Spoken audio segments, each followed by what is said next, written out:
Soupir après l'eau du ciel. Nous appelons. C'est vrai, nous appelons la rosée de sa grâce Emmanuel. Fraîche rosée, descendez sur nos tours.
Que Dieu nous bénisse. Léon, tu vas prier pour la parole. Bien-aimé Père Céleste, que la fraîche rosée descende. Amen. Amen. Ne laisse en nous rien d'artificiel. Oui, c'est vrai. Amen. Qui ne soit fertilisé. Utilisé. Alléluia. Que le cœur le plus Aride. soit pleinement arrosé. mais pleinement Arrosé. Amen. Alléluia. afin que nous puissions produire du fruit Oui. digne de la repentance. Amen. Où est ton serviteur? Où est-le? Amen. Où est-le encore? Amen. Et où est chacun? De nous. Alléluia. Nous ne sommes pas venus entendre un homme, Non. mais nous avons foi que Dieu parle. Amen. Parle Oh, encore. Jésus. Alléluia. Et que nos chaînes tombent. Amen. Au nom de Jésus. Amen. Comme tu l'as fait pour Gédéon lié. Oui. Que toutes ces chaînes qui le liaient, qui nous liaient, puissent tomber. Amen. Surtout les chaînes de l'incrédulité et de la religion. Oui. Afin que nous allions directement à toi. Amen. Fais-nous grâce ce soir. Oui, au c'est nom de vrai. Jésus, comme tu l'as toujours fait. Au nom de Jésus. Oui. Alléluia. Amen. Amen. Amen. Amen. Que Dieu nous bénisse. Pour le privilège que nous avons de nous retrouver. C'est vrai, dimanche passé, on a dû courir un peu parce qu'on est allé à l'aéroport pour accompagner Carlos. Ce soir, on va se donner un peu plus de temps. Si on peut finir, on le finit. Si on n'a pas pu, on le termine dimanche prochain avec une brochure, une brochure de Frère Branham que je voudrais, dans lequel on va lire quelques extraits importants, très importants pour nous. Et puis ensuite, après, je crois que nous allons adopter une manière de faire que je pense être utile pour chacun de nous. Parce que c'est le temps où chacun doit dire « je suis prêt ». Où chacun doit pouvoir dire « je suis prêt ». Je fais partie de l'Église de Christ. Je fais partie du corps de Christ.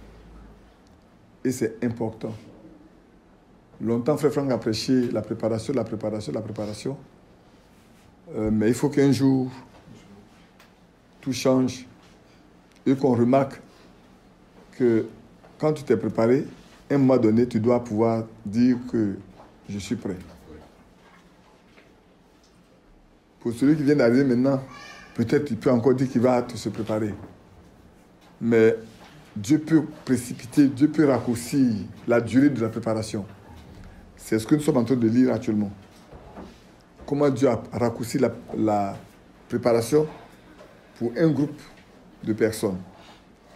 J'ai discuté aussi avec... on en parlait, vous savez, actuellement les frères à Akouré font leurs 2 réunions, font leur réunion le matin. Et puis, tout l'après-midi, ils nous suivent. Toute l'église nous suit. Et on en a parlé.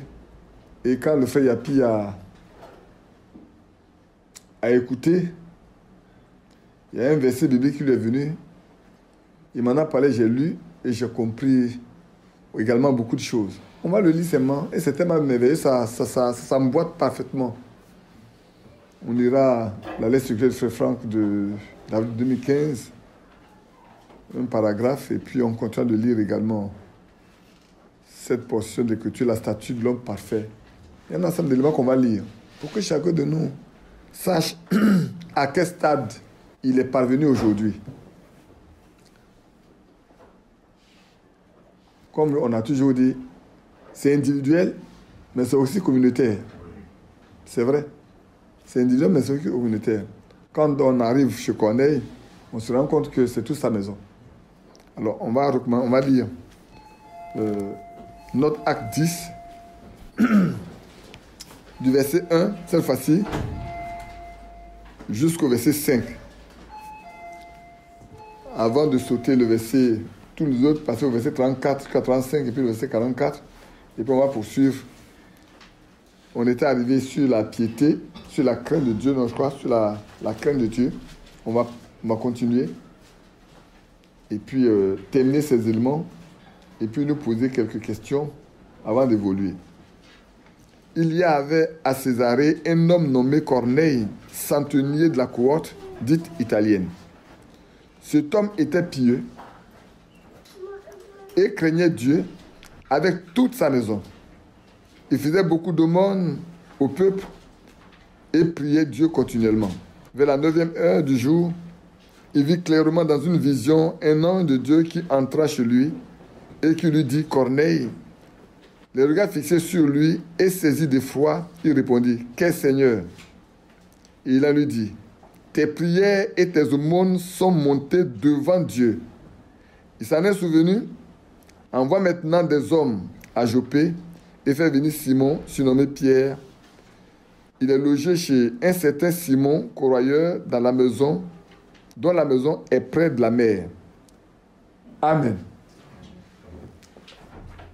Amen. Amen.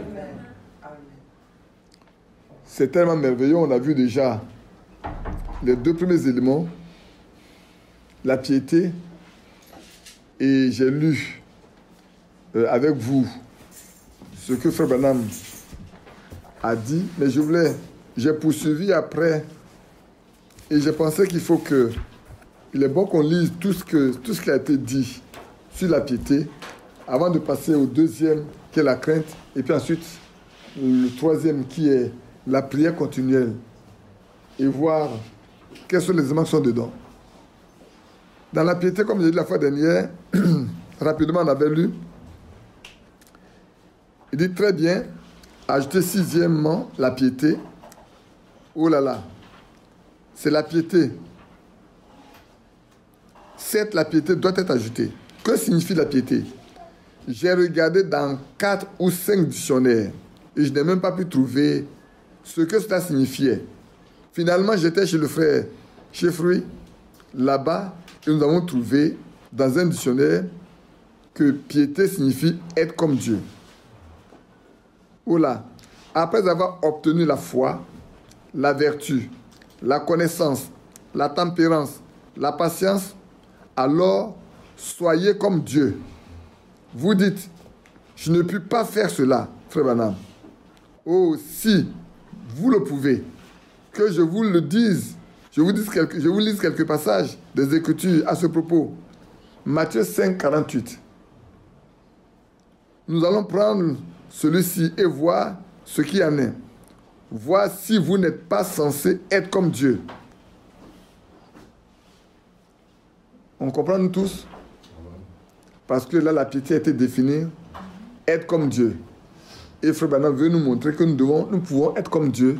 Et nous devons être comme Dieu. Amen. Nous devons être comme Dieu. On en a parlé à plusieurs reprises, mais on va le dire. Nous allons prendre celui-ci. Alors, voici, vous n'êtes pas censé. Vous êtes des dieux. Jésus l'a dit. Pourquoi? Toutes les choses qui sont en Dieu sont en vous. Amen. Parce que ce que Dieu est, il a tout déversé en Christ. Et tout ce que Christ est, il a déversé ça en nous par le Saint-Esprit. Si c'est le cas, alors nous sommes des dieux. Nous sommes comme Dieu. Et nous devons vivre comme Dieu. Maintenant, si nous ne pouvons pas vivre, c'est que Dieu n'est pas encore en nous.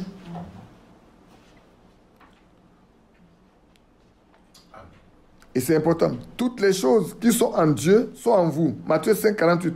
Soyez parfaits. Jésus parlant dans la béatitude. Soyez parfaits, soyez donc parfaits. Qu'est-ce que sont être parfaits? Comme votre Père céleste est parfait, vous devez donc tout d'abord d'avoir gravi tout ce chemin ici avant que vous puissiez faire cela. Toutes ces choses doivent être ajoutées. Premièrement, vous arrivez donc en haut. Maintenant, alors, ce qu'il vous demande, c'est d'être parfait. d'avoir la piété. C'est d'être des fils et des filles de Dieu. C'est juste que des choses que je pourrais dire à ce sujet. Que des choses que je pourrais dire à ce sujet. Lisons Éphésiens chapitre 4, chapitre 4. Et découvrons ce qui est dit dans cette épître à propos de cela, à propos de la façon dont nous devrions agir. Quand on lit dans Éphésiens chapitre 4, verset 12 et 11, il dit ceci. Il a donné, écoutez bien, il a donné des uns apôtres, les autres prophètes. Souvenez-vous, n'essayez pas de prendre la fonction d'un autre. Amen. Les autres évangélistes, les autres bergers ou pasteurs et docteurs pour le perfectionnement. Amen. Amen. Amen. Donc nous devons être parfaits. La piété nous amène à être comme Dieu, donc à être parfait. Et on ne peut pas arriver à la perfection si les ministères de la Bible qui sont dans Éphésiens chapitre 4, verset 11 et suivant ne sont pas exercés. Ça, nous devons le savoir. C'est Dieu qui a mis ces ministères-là dans l'Église pour que cela puisse, je ne dis pas dans l'Église d'Abidjan, l'Église de Mans, mais dans l'Église, dans le corps de Christ. Et ça, c'est important. Souvent, quand on parle d'église, on en parlera dimanche prochain. Quand on lira cette brochure-là, cette prédication, vous verrez bien. C'est tellement bien structuré, tellement bien fait, que chacun de nous se positionnera lui-même par rapport à ce que Dieu nous a donné en ces temps de la fin. Et on comprendra peut-être beaucoup de choses que nous ne comprenons pas aujourd'hui, sur lesquelles nous sommes là à discuter, à tourbillonner et qui ne donnent rien du tout. Alors, mais qui sont les saints? Ceux qui sont sanctifiés. Amen. Ceux qui commencent correctement depuis le bas. Pourquoi avons-nous tant de problèmes, frères? C'est parce que la base n'est pas correcte. La foi n'est pas assise. On n'est pas converti. La repentance n'a pas eu lieu au commencement. Pour que nous puissions aller. Parce que Jean-Baptiste a commencé par la repentance. Jésus est venu par la repentance. Pierre est venu par la repentance. Paul est revenu par la repentance. Pour rentrer dans la foi, pour rentrer là, dans le commencement, il faut d'abord avoir pris connaissance de la parole et s'être repenti de sa vie passée. Pour que la foi naisse. Aujourd'hui, on a des problèmes d'obtenir des choses dont Dieu a parlé parce qu'on n'a pas de foi. On n'a pas de foi. On a de l'espérance. Oh oui, peut-être quelqu'un dira, oui, moi je crois, mais le diable aussi croit. Et il tremble. Mais il ne se soumet pas à Dieu. Vous pensez que Saül ne croyait pas que Dieu existe? Saül croyait que Dieu existe. Mais il a désobéi complètement à Dieu. Vous pensez que les Israéliens dans le désert ne croyaient pas que Dieu existe? Ils ont vu ses œuvres, ils ne croient pas, vous croyez qu'il n'existe pas? Ils savaient bien. Mais quelque chose en eux était contre ce que Dieu veut. C'est pour ça qu'il est question que, frère, nous regardons nos cœurs, nous-mêmes. C'est l'état de nos cœurs qui nous indique à quel niveau nous sommes. Vous savez, aujourd'hui, on entend beaucoup parler. Frère, faisons attention. Faisons très attention. Moi, j'aime dire, est-ce que Dieu t'a parlé pour que tu me parles? Si Dieu ne t'a pas parlé, ça n'a pas la peine de me parler. Parce que tu veux me parler de ce que tu penses, ça ne m'intéresse pas. C'est ce que Dieu dit qui est important. Les gens auraient pu dire à Moïse, alors on va faire ceci. Alors Moïse dit non. Lui, il s'attend à ce que Dieu veut. Les gens auraient pu parler comme on avait à Miché. Miché, écoute, quand tu vas arriver là-bas, cette fois-ci, il ne faut pas faire. Faut pas être en dissonance avec les autres. Il ne faut pas être en désaccord. Il faut parler comme eux. Il dit oui, je ne dirai que ce que Dieu mettra dans ma bouche. Point. C'est une affaire personnelle entre lui et Dieu. Il ne peut pas ne pas dire ce que... Quand Balaam, le trompeur, est parti, Dieu lui a dit, tu ne diras que ce que je mettrai dans ta bouche. Devant Balak, il a dit, ah, je ne peux pas dire autre chose que ce que Dieu me dit de dire. Frères et sœurs, Dites uniquement ce que Dieu met dans votre cœur. Amen. Uniquement Dieu met en vous. Écoutez seulement ça. Laissez votre cœur à la disposition du Seigneur. Ce n'est pas un problème de suivre quelqu'un, de vouloir suivre quelqu'un ou d'obéir à quelqu'un. Ça ne veut rien dire. Je disais à un frère hier, comme je disais, si Dieu me connaît, et si le frère ne me connaît pas, je vais aller au ciel. Amen. Mais si le frère me connaît, et que Dieu ne me connaît pas, je perds mon temps. Si frère Branham me connaissait bien, j'ai moyen, et que Dieu ne me connaissait pas, ça ne veut rien dire. Je resterai là. Ce qu'il faut, c'est que Dieu me connaisse. Amen. Si Dieu me connaît, c'est important. On va le lire. Regardez Zachée. Les autres qualifiaient Zachée de tout. Ce publicain, ce péager. Mais ce n'est pas un homme avec qui on peut marcher. Il n'est pas saint. C'est un perdu. Mais Dieu le connaissait. Amen. Il savait qu'il était fils d'Abraham. Amen. Les gens peuvent vous juger. Mais que Dieu vous juge, encore, c'est encore meilleur. Alléluia. Ayez le jugement de Dieu. Ayez l'appréciation de Dieu que l'appréciation des hommes. L'appréciation des hommes tue. On dit la crainte de l'homme tend un piège. La crainte de l'homme tend un piège. Et c'est important que chacun de nous le sache. Alors, nous poursuivons.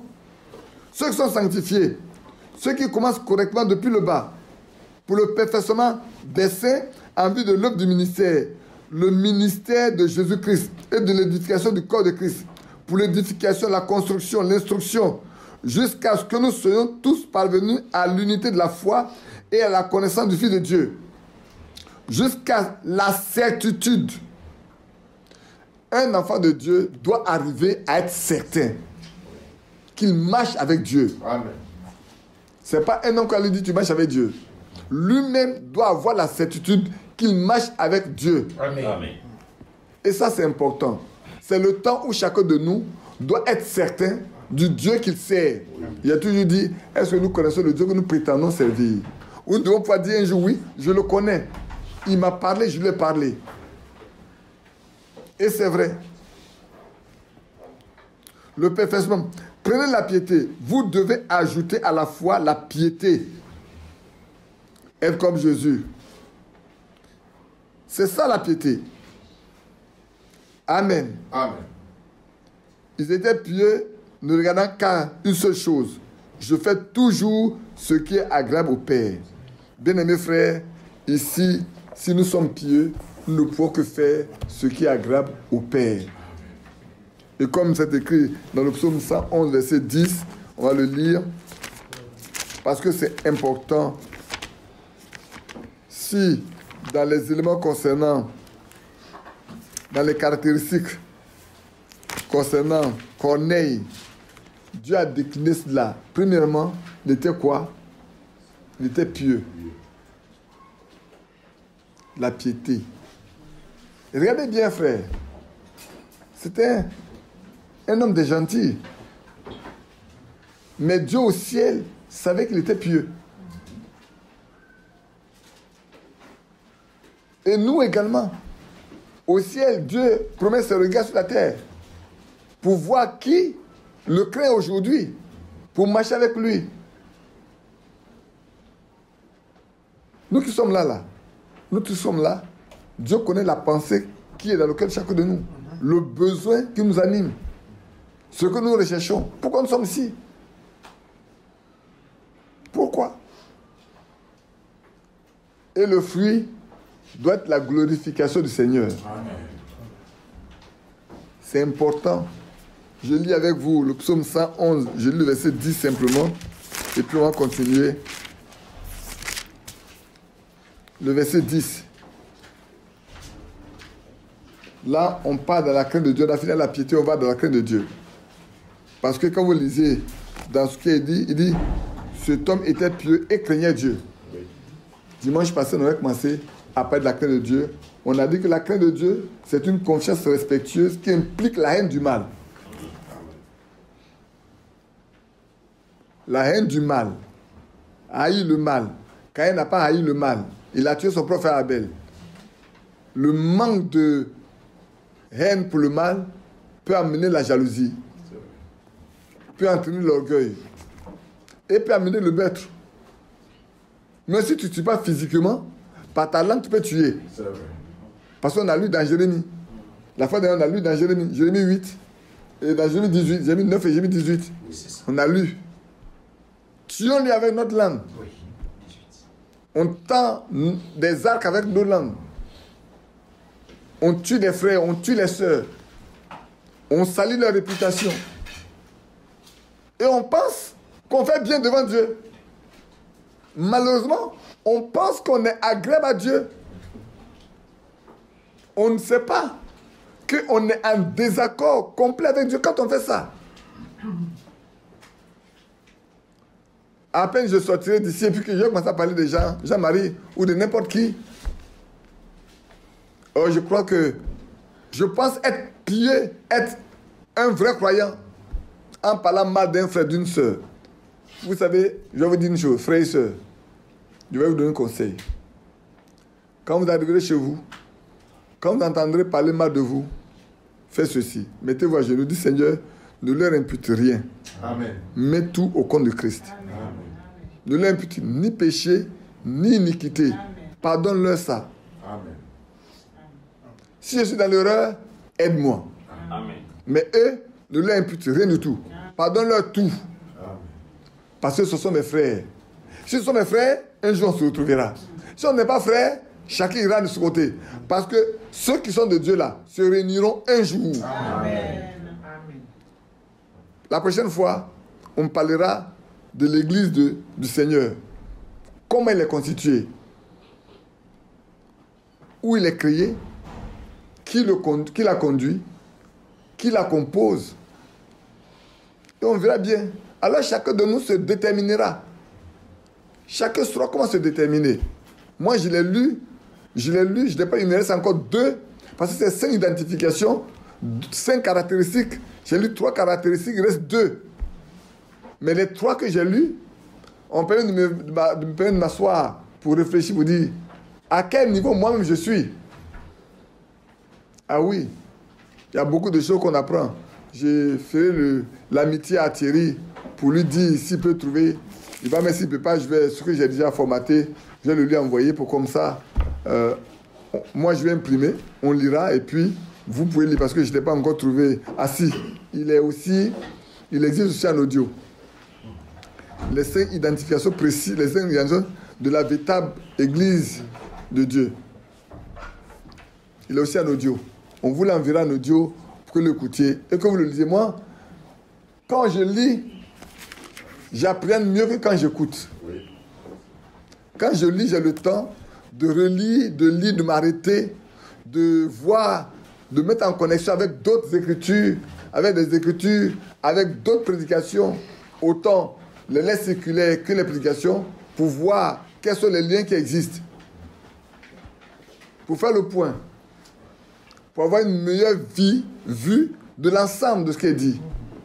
Parce que là, tu peux ramener ça. Quand tu écoutes, ça va toujours le temps de ramener ça aux Écritures pour voir est-ce que. Mais quand tu lis, c'est ça que j'aime bien avoir un crayon. Quand vous voyez mes lettres circulaires, mes choses, c'est toujours. Souvent, il y a une autre lettre circulaire qui est attachée à quelque part de la page attachée, ou bien une autre brochure qui donne la page attachée pour que demain je puisse faire les liens rapidement. Et dans ma Bible, j'ai toujours mes propres notations. Alors, verset 10 dit. La crainte de l'Éternel est le commencement de la sagesse. Amen. Tous ceux qui l'observent ont une raison saine. Amen. Sa gloire subsiste à jamais. Amen. Voilà ce que c'est que la crainte de l'Éternel. La crainte de l'Éternel est le commencement de la sagesse. Ah, celui qui craint Dieu commence à être sage. Et tous ceux qui l'observent ont une raison saine. En d'autres termes, ils ont la capacité de discerner ce qui est bon de ce qui n'est pas bon. Ils ont la capacité de voir ce qui est agréable à Dieu, de savoir choisir. Celui qui craint Dieu, il peut savoir ce qui est bon, il peut savoir choisir. Celui qui ne craint pas Dieu, il marche à l'aveuglette. Il marche dans le désordre. Il ne sait pas où il va. Mais celui qui craint Dieu, Dieu l'inspire, Dieu le conduit, Dieu le dirige, Dieu le soutient, Dieu le fortifie. Et dans les moments difficiles de décision, il sait compter sur Dieu pour prendre la meilleure décision. Pourquoi? Parce que l'Esprit de Dieu est toujours prêt. Quand tu crains Dieu, tu marches avec Dieu. Et si tu marches avec Dieu, l'Esprit de Dieu te connaît toute la vérité. Et c'est ça qui nous manque par moment. On ne veut pas se laisser conduire par l'Esprit de Dieu. C'est pour ça qu'on souvent tâtonne. Mais si on se laisse conduire par l'Esprit de Dieu, on n'aura pas de problème du tout. On ira toujours du bon côté. Et donc, la crainte de Dieu, oui, c'est vrai, frère. Ceux qui ne craignent pas Dieu marchent comme ils veulent. Aujourd'hui, comme j'ai écrit, dans quelle époque sommes-nous? Dans quel âge sommes-nous? Nous sommes dans un âge très orgueilleux. Dans un âge où les gens sont aveugles, mais ils ne savent pas. Malheureusement, quand on parle de l'âge de l'Odyssée là, c'est un âge dans lequel on est aveugle, mais on ne sait pas. Pourtant, tout est dans nos mains. C'est vrai, on dit, on est riche, on ne manque de rien. Mais Dieu dit, vous êtes pauvres. Nous sommes riches, nous ne manquons de rien. Mais quand Dieu regarde, il se rend compte qu'on est pauvre, on est aveugle, on est nu, et on ne le sait pas. Si seulement on savait, on allait pouvoir dire, Seigneur, viens à mon secours. Je suis nu, revêt-moi, je suis aveugle, donne-moi des yeux pour que je voie. Mais malheureusement, on est dans un âge où apparemment tout semble être bien, alors que nous marchons dans une nuit noire. C'est pour ça que le frère Branham a dit que nous sommes au temps du soir. En ce temps-là, il n'est ni nuit, ni jour. Et c'est vrai, les pentecôtistes pensaient qu'il avait la parole en ayant les miracles. Aujourd'hui, nous avons la parole, mais est-ce que la vie qui est dans la parole habite en nous? C'est l'esprit qui vivifie. Hein. La lettre ne sert de rien. La lettre tue. Si l'esprit n'accompagne pas la lettre, elle est morte. Et nous mourrons avec elle. C'est pour ça que, frère, nous devons. Ici, pourquoi Dieu? J'ai dit pourquoi je connais. Pourquoi la maison de Corneille? Pourquoi? Mais parce qu'il est pieux. Parce qu'il craint Dieu. Avec toute sa maison. On le lit. Il est pieux et craignait Dieu avec toute sa maison. Dans sa maison, personne ne faisait ce qu'il veut. Amen. Amen. Dans sa maison, personne ne décidait les choses comme il veut. Dans sa maison, personne n'entreprenait ce qu'il voulait. On ne peut faire que ce que Dieu décide de ce que Dieu veut. Amen. Pourtant, il n'est pas juif. Il n'est pas incirconcis. Il est de la famille des gentils, du groupe des païens. Mais il craignait Dieu. Il avait la haine du mal. Il était sage. Et puis, il faisait beaucoup de monde et il priait continuellement. Est-ce que dans la Bible, on n'a pas vu des gens qui priaient continuellement? Prenez le cas de Anne. Oui. On peut le lire, non? Dans Luc? On le lit? Amen. Allons-y dans Luc.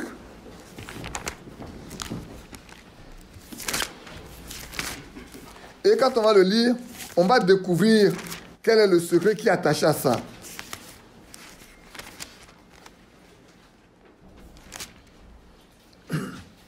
C'est la présentation de Jésus.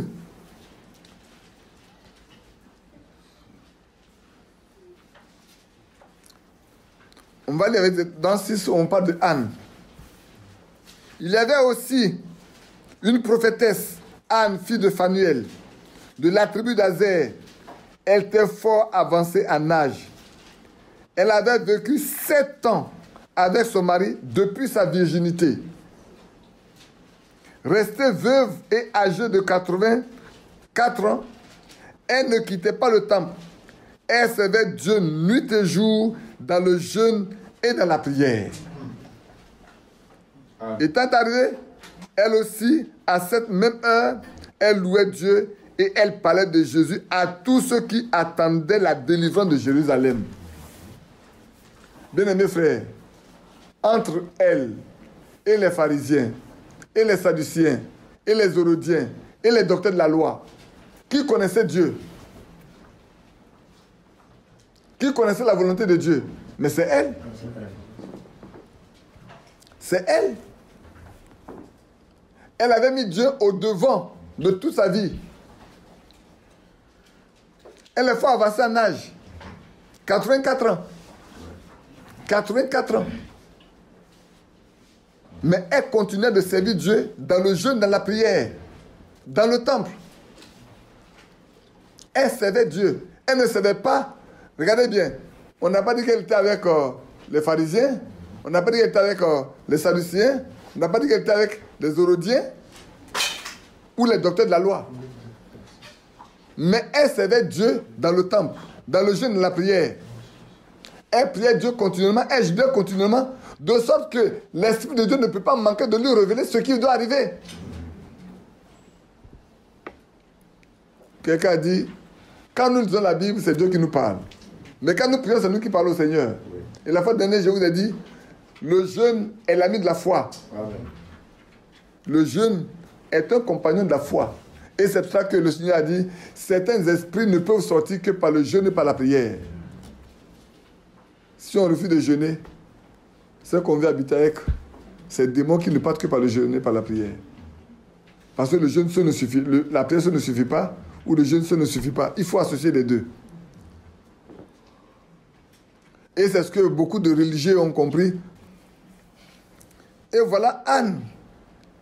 Bien-aimés frères, ça souvent quand on parle de veuve, les gens discutent, les gens... Moi je ne rentre pas dans ces... Il faut lire ce que la Bible dit. Il faut lire ce qui est écrit. Un point c'est tout. Où on a l'Esprit de Dieu. Là où il y a l'Esprit de Dieu, il n'y a pas de discussion. Voilà une femme qui a passé sa vie à servir Dieu. Ce n'est pas un homme, c'est une femme, une veuve. Elle a 84 ans. Mais dès que Jésus est venu, elle a connu qui est Jésus. Amen.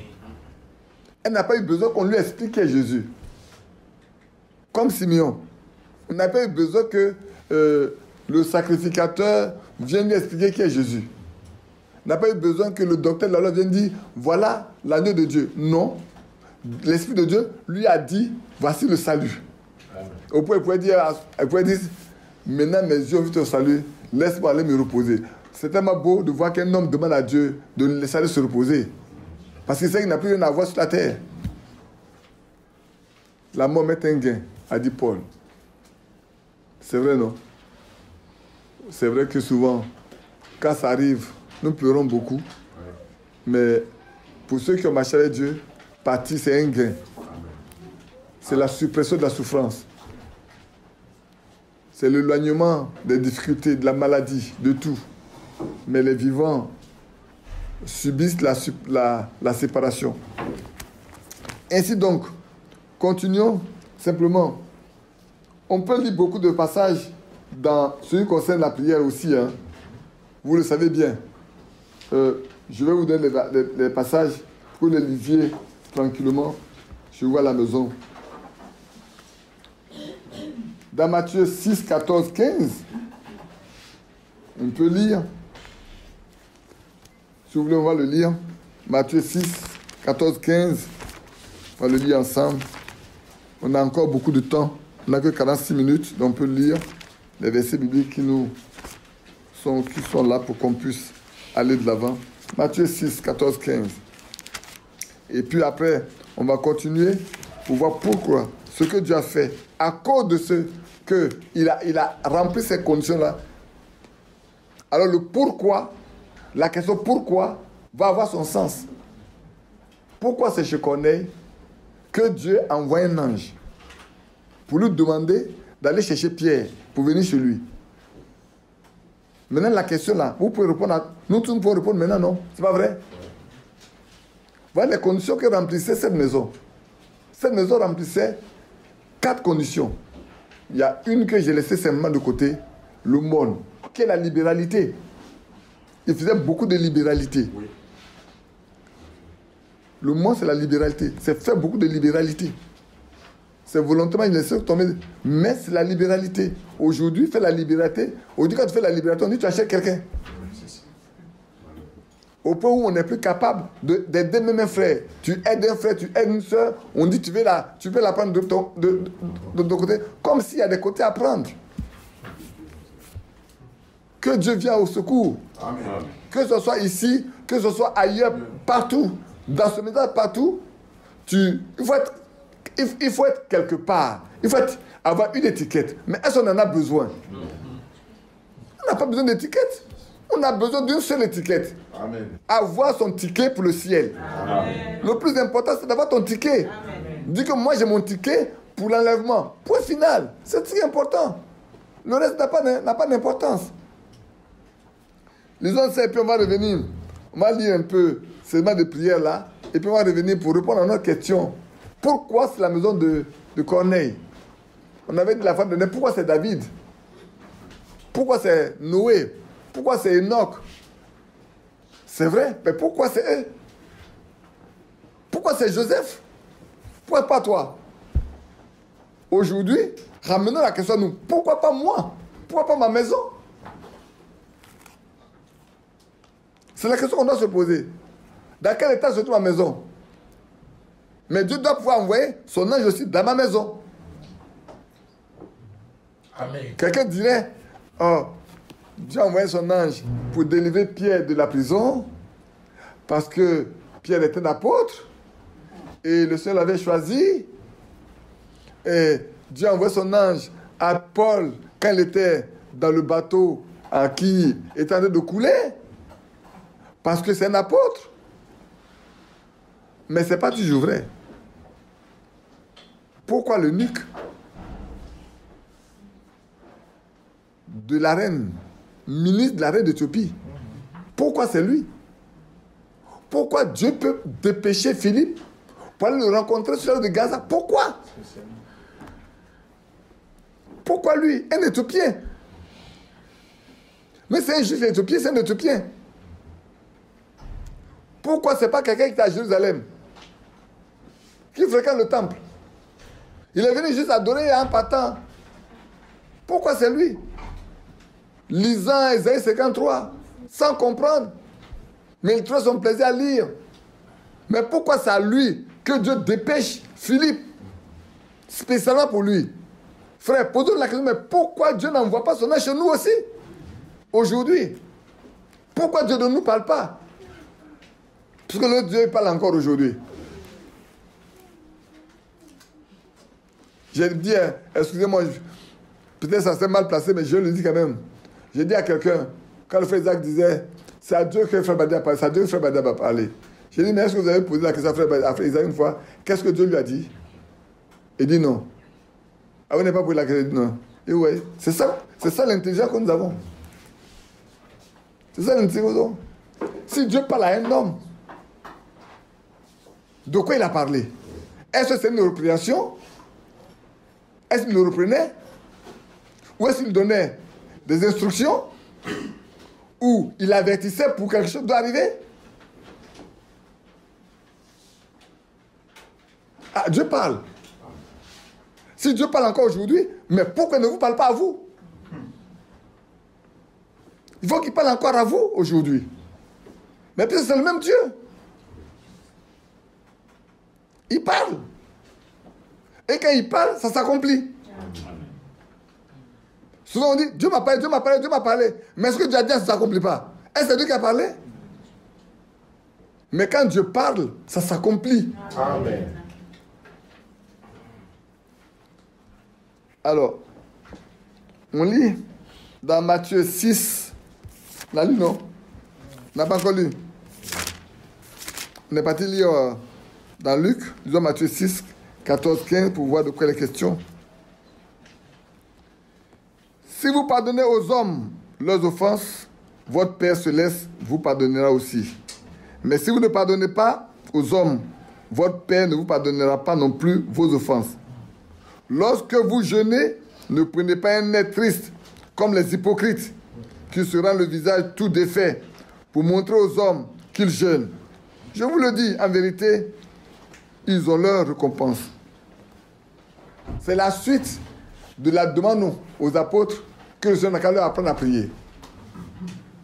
Parce qu'ils veulent apprendre à prier. Ils veulent savoir prier. Ils veulent pouvoir être exaucés.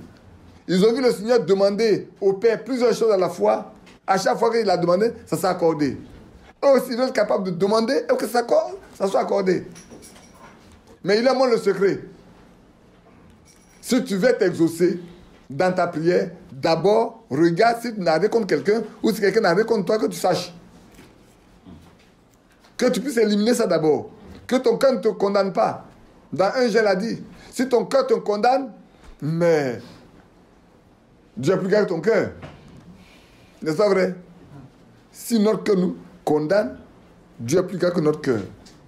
Alors, dans quel état se trouve notre cœur? Je vous ai dit, j'ai dit, pour ceux qui ont écouté comment connaître la volonté de Dieu, dès que tu prends une décision et que ton cœur qui est en paix se trouble, abandonne, Dieu n'est pas dedans.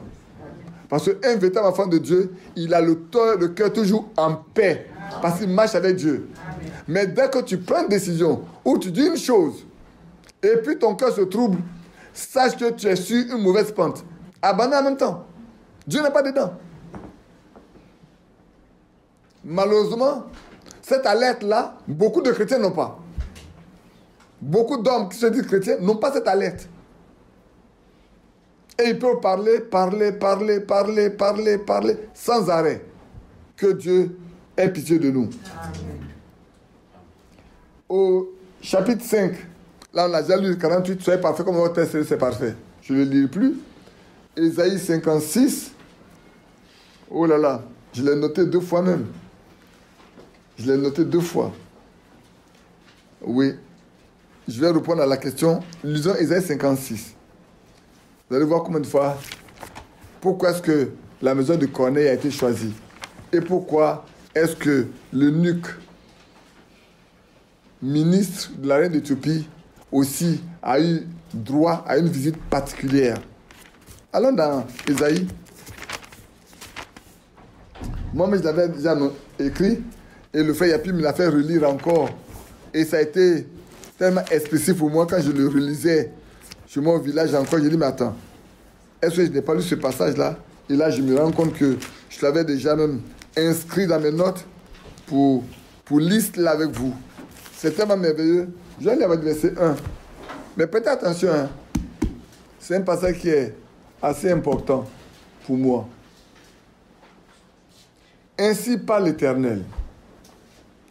Observez ce qui est droit et pratiquez ce qui est juste. Amen. Alléluia. Amen. C'est la parole de Dieu qui nous est ordonnée. Car mon salut ne tardera pas à venir et ma justice à se manifester. Le Seigneur dit que ça ne tardera pas. Ça ne tardera pas, ça ne tardera pas. Quelqu'un dit, Frère Branham, quand le Seigneur vient, il dit bientôt, il dit oui. Mais bientôt, il y a longtemps, on attend que le Seigneur vienne bientôt, il dit oui. Un jour, tu entendras pour la dernière fois qu'il arrive bientôt. Un jour, on dirait pour la dernière fois, le Seigneur arrive bientôt. Et il sera là. Ce jour-là, tu ne le sais pas. Moi, je ne le sais pas. Mais ce jour, le bientôt là, un jour, ça va venir. Et ce jour, personne ne pourra parler. Ça va être trop tard. Et ma justice va se manifester. Heureux l'homme qui fait cela. Heureux l'homme qui fait quoi? Heureux l'homme qui observe ce qui est droit. C'est ça. Qui pratique ce qui est juste. Heureux. C'est comme les béatitudes. Bienheureux, celui qui observe ce qui est droit et qui pratique ce qui est juste. Et le Fils de l'homme qui demeure ferme. Alléluia. Est-ce que nous nous tenons fermes dans ce qui est droit, dans ce qui est juste? Quand nous voyons ce qui est droit et ce qui est juste là, est-ce que nous nous tenons fermes? Ou est-ce que nous sommes vacillants pour plaire aux hommes? Pour plaire à des groupes de personnes? Pour laisser ce que Dieu veut?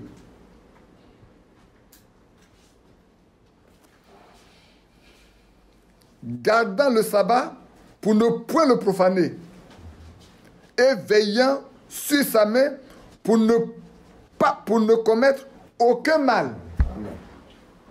Oh là là. Habituellement, je dis aux gens à la maison, et dit, je vais te taper, dit, ta mère n'est pas encore convertie. Le mien, Dieu a donné ça pour que je prie. Je l'impose aux malades. Et je peux pour bénir. Non pas pour frapper quelqu'un. Non pas pour voler. Non pas pour prendre le bien qui appartient à quelqu'un d'autre. Parce que ça sert que ça les met souvent à mal faire, à écrire contre les autres. Aujourd'hui, avec la main, on est sur Internet là, on peut écrire n'importe quoi. On est sur WhatsApp, on écrit n'importe quoi. On écrit sur Facebook, on écrit n'importe quoi. On est sur Telegram, on écrit n'importe quoi. C'est notre main qu'on utilise. Aujourd'hui, ce n'est pas seulement la langue, notre main aussi sert à faire le mal.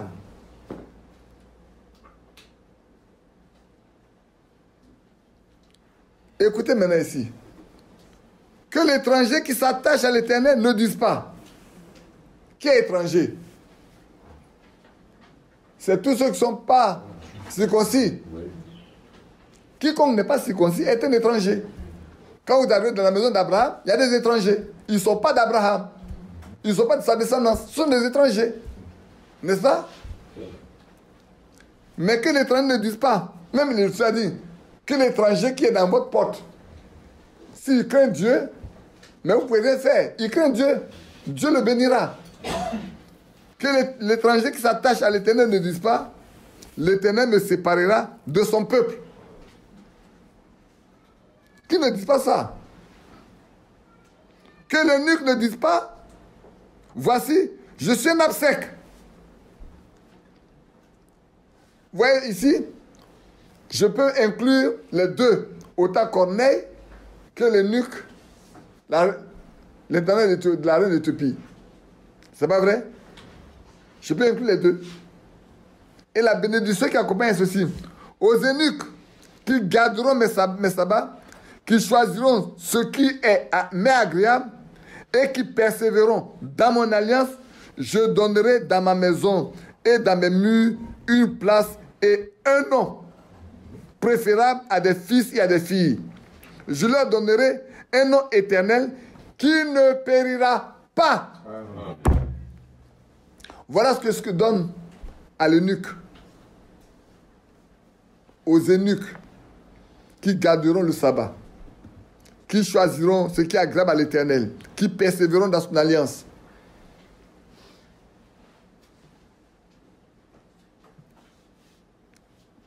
Il leur donnera mieux que des fils, mieux que des filles. Il leur donnera un nom éternel qui ne périra pas. Dites-moi, l'eunuque de la reine d'Éthiopie qui est parti, son nom a péri? Non, son nom n'a pas péri. Voilà son nom écrit dans la Bible. Et chaque fois qu'on lit la Bible, on parle de lui. C'est faux? Voilà Corneille. On peut dire que c'est un étranger parmi le peuple israélien. Mais il a craint Dieu. Aujourd'hui, quand on parle, il y en a même qui donnent le nom de leur fille, donnent le nom de Corneille à leurs enfants. Moi, je connais des méthodistes qui ont donné le nom Corneille à leurs enfants. Pourquoi? Parce que c'est un homme pieux.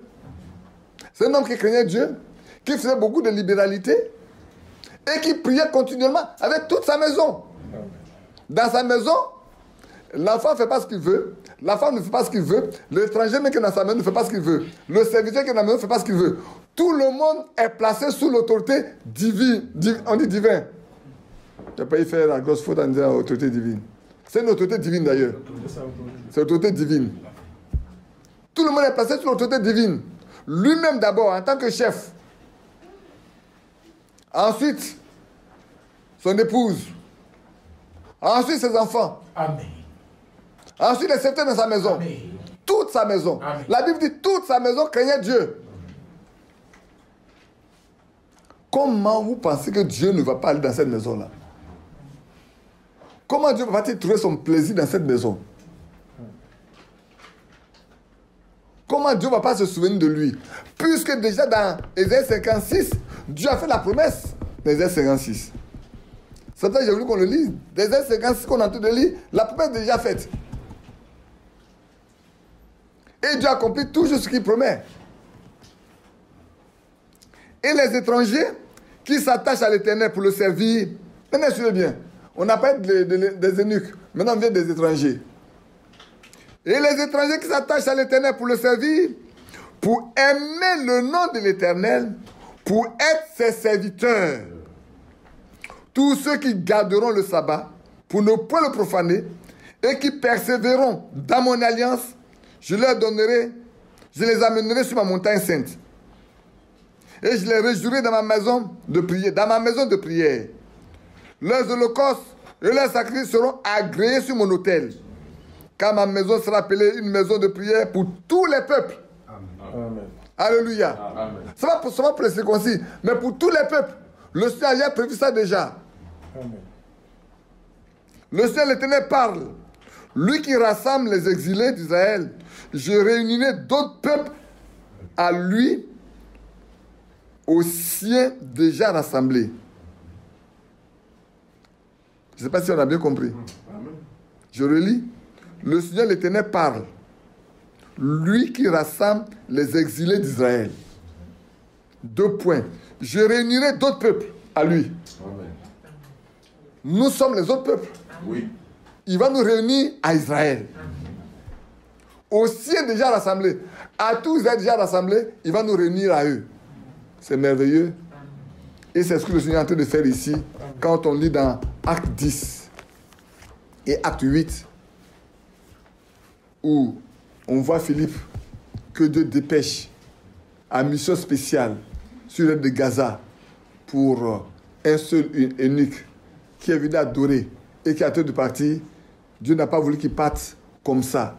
Il a voulu qu'il prenne d'abord son baptême. Ah oui. Amen. Il a voulu qu'il prenne son baptême. Frère, regardez, il n'y avait pas beaucoup de juifs en Égypte. Mais pourquoi c'est lui? Parce que Dieu connaît son cœur. On ne nous a pas parlé de sa maison. Qu'est-ce qui se passe dans sa maison? On ne le sait pas. On n'a pas parlé. Mais lui, on sait parce qu'il lisait déjà Ésaïe. Souvent, nous les croyants, on a même peur de prendre la Bible dans nos bureaux. On a même peur de lire la Bible dans nos bureaux. De montrer que nous sommes des chrétiens. Le bouddhiste n'a pas peur, n'a pas honte de servir Bouddha.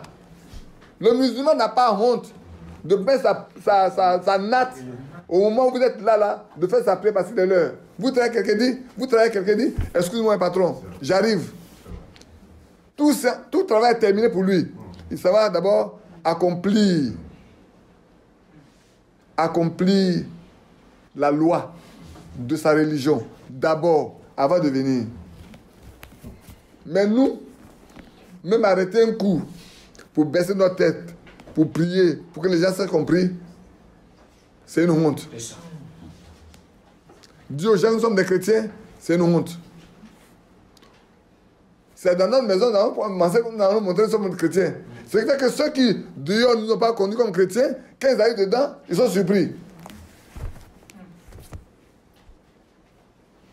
La fois dernière, au décès de votre soeur, j'ai des gens qui ont travaillé pendant des années. Parce que quand ils viennent, eux, c'est le travail. C'est des commissaires de compte, vous savez bien, quand les gars, ils n'ont pas le temps. Et quand on nous invite à manger, moi, je prie. Mais comme il y a beaucoup de formes de prière, parce que généralement, quand on te voit, on pense que tu es catholique. Alors, ils arrivent, on dit, bon, écoute, on n'a pas pu arriver à temps. On t'a envoyé ce petit montant-là pour que tu achètes des prières pour celle qui est partie au ciel. Et que, bon, ben, elle aussi, elle prie pour nous et tout. Lui était là le jour-là. Lui, c'est toi qui était là, non? Il était là le jour-là. J'ai dit, hey, les gens se sont mal trompés, mais ils ont pu laisser leur argent et puis partir. Mais comme ils ont dit qu'on va acheter des prières, et puis demander à la maman de prier aussi pour nous, là où elle est, qu'elle nous regarde bien, bon, on va manifester notre foi. Amen. Et on a commencé. Ils sont venus pour quelques 5 minutes. Ils ont mis combien de temps? 1h30. Au pays, il y a un gars qui dit, grand frère, mais là tu es parti loin. On ne savait pas que tu étais aussi profond que ça.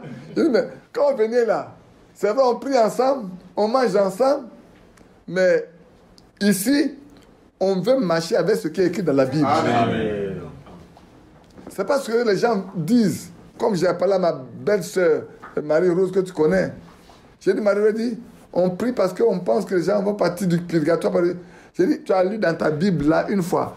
Il ne faut pas regarder l'Ancien Testament. Dans l'Ancien Testament là, vous avez mis les Maccabées, les Tobie, tout ce qui est apocryphe. Prends le Nouveau Testament seulement. De Matthieu jusqu'à l'Apocalypse, donne-moi un seul endroit où on a parlé du purgatoire. Et dit, ça n'existe pas. Et ça n'existe pas. Mais alors pourquoi tu vas payer de l'argent? Pour qui? Et à qui tu payes ça? Dieu a-t-il besoin d'argent? Je dis c'est le cas. Donc la mort de Jésus là, c'est vain alors. Le sacrifice de Golgotha est vain. La résurrection est vaine. Prends-moi ton Nouveau Testament et lis et dis-moi. Je dis, souvent on est resté dans l'émotion, ne restons pas dans l'émotion. Allons doucement, doucement. Prends ta Bible et dis-moi. Dis-moi. Parce que vous partez à l'église pour aller au ciel. Hein. Vous ne partez pas à l'église pour aller à l'église. Vous partez à l'église pour aller à l'église. Donc vous le dites, on va vous laisser aller. Mais c'est pas le ciel. Revenez à ce que la Bible dit. Amen. Et ce qu'on doit lire, c'est ce qui est écrit dans la Bible. Amen. Et on a commencé à parler. On y est resté, on a parlé pendant longtemps. Et après, les lèvres secouent la tête. Elle dit, c'est vrai. C'est vrai. Je dis, vous connaissez notre témoignage? Vous connaissez notre témoignage, non? Il dit, oui. Il dit, mais ça ne vous a jamais rien dit. Parce que notre témoignage vous permet de voir que... Et je lui pose la question. Tu es sûr qu'on peut vivre la Bible aujourd'hui? Elle dit, ah non. On ne peut pas vivre la Bible. J'ai dit, ah bon, on ne peut pas vivre la Bible. C'est ça là. Mais nous, on vous dit, on peut vivre la Bible. Amen. Parce que pour vivre la Bible, il faut que l'auteur de la Bible habite en toi. Amen. Si l'auteur de la Bible habite en toi, tu peux vivre la Bible. Parce que ce n'est pas toi qui vis, c'est lui qui vit en toi. L'apôtre Paul a dit, c'est plus moi qui vis, c'est Christ qui vit en moi. Ce n'est pas pour autant des apôtres, hein, c'est pour tous les siècles. Tu dois pouvoir le dire aussi. Dans le temps présent, là, tu dois pouvoir le dire aussi. Si tu ne peux pas le dire, c'est que tu es perdu. Si tu ne peux pas le dire, c'est que tu es perdu. Et le Seigneur dit, je suis le sceptre, vous êtes les sarments. N'est-ce pas vrai? Est-ce que notre vie est digne de l'évangile? Aujourd'hui, frère, c'est le temps où chacun de nous doit se poser la question. Ma vie était digne de l'évangile. Mais la bonne nouvelle. Voilà quelqu'un qui n'a pas encore reçu la bonne nouvelle que nous avons, nous. Je parle de Corneille. Mais en se fondant sur la loi, sur les prophètes, sur les aumônes qui étaient auparavant, il est devenu un homme intact devant Dieu. Et Dieu voulait couronner en même temps. Il fallait que Dieu couronne en même temps. Là où il est arrivé là, il est arrivé instable. C'est volontairement que je vous ai lu ça. Pour voir, pour vous montrer qu'il avait déjà la foi. Oui, s'il peut prier, c'est qu'il a la foi. S'il peut prier, c'est qu'il connaît Dieu, il connaît Dieu. Et si je suis ce que Thierry va photographier vous envoyer, vous allez vous rendre compte que c'est qu'il a gravi tous les échelons pour parler comme ça comme un humain. Et il est arrivé juste au 5e rang. Non, au 6e rang. Et au 5e, 1, 2, 3, 4, 5, 6. Il est au 6e rang. Il arrive au 6e rang. Il a la piété. Au 6e rang. Et s'il arrive au 6e rang, mais Dieu, le reste là, c'est Dieu qui donne. Amen. Il a fait ce qu'il doit faire. Il a respecté tout ce qu'il devait respecter. Et Dieu l'a regardé du haut des cieux. Il a jeté son regard parmi les nations, parmi tous ceux qui étaient là. Il a dit, mais cette maison-là, je dois la visiter. je dois accomplir, selon ce que j'ai dit dans Ésaïe 56, je dois l'accomplir pour lui. Pourquoi c'est lui? La raison est simple, frère. C'est pour ça que quand on quitte là, on va lire tout dans Acte 10 là. Revenons, allons-y maintenant au verset 34. On a lu jusqu'au verset 6 pour voir où Pierre est logé. Verset 34. Et voilà, Dieu a envoyé chercher Pierre. Pourquoi Pierre? Parce qu'il lui a donné les clés du royaume. Pierre a déjà ouvert ça pour les circoncis. Il doit l'ouvrir pour les païens, pour les nations, pour les gentils. Alors Pierre, ouvrant la bouche, dit en vérité, parce qu'on lui a raconté ce qui s'est passé. Quand il est arrivé, on lui a raconté pourquoi on a été le chercher. Puisque, a priori, Corneille n'est pas censé connaître Pierre. Et Pierre n'est pas censé connaître Corneille non plus. Mais Dieu connaît Corneille, Dieu connaît Pierre. Il connaît les deux. Lui se peut mettre les deux en communion, en contact. Et c'est ce qu'il a fait. C'est pour ça que souvent on parle de mariage, on va frapper à des portes qui sont fermées et on veut forcer. La porte est fermée, mais on veut forcer. Et on force quand les gens sont obligés d'ouvrir. Qu'est-ce qui se passe après? C'est des problèmes par la suite. Frères, sœurs, et vous qui êtes jeunes qui n'êtes pas encore mariés, c'est à vous que je parle. Obéissez à la parole de Dieu. Ne vous laissez pas tromper. Aujourd'hui dans l'église, la fois dernière, quelqu'un disait, mais il y a trop de jeunes filles qui se marient. Est-ce qu'elles sont en âge de se marier? Ceux qui les marient savent pourquoi ils les marient.